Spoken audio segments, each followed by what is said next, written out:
അഭിഷേകിന്റെ performance ഒന്നും ഞങ്ങൾക്ക് കാണാൻ സാധിച്ചിട്ടില്ല, എപ്പിസോഡിലായാലും BB+ലായാലും.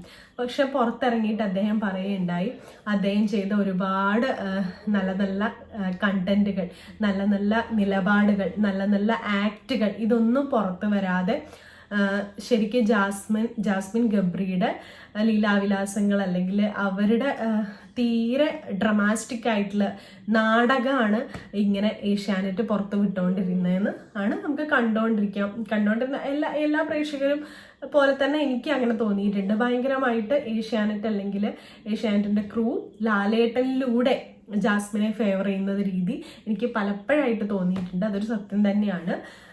അപ്പോൾ ഇങ്ങനെയൊക്കെയാണ് കാര്യങ്ങൾ പോയിക്കൊണ്ടിരിക്കുന്നത്. അപ്പം എന്തിനാണ് ഈ ഒരു രീതിയിലേക്ക്, മേ ബി ഇങ്ങനെയുള്ളൊരു പബ്ലിസിറ്റി ആയിരിക്കാം ആ ഒരു ഏഷ്യാനെറ്റ് എന്നുള്ളൊരു വലിയൊരു പ്ലാറ്റ്ഫോമും കൂടി ആഗ്രഹിക്കുന്നത്.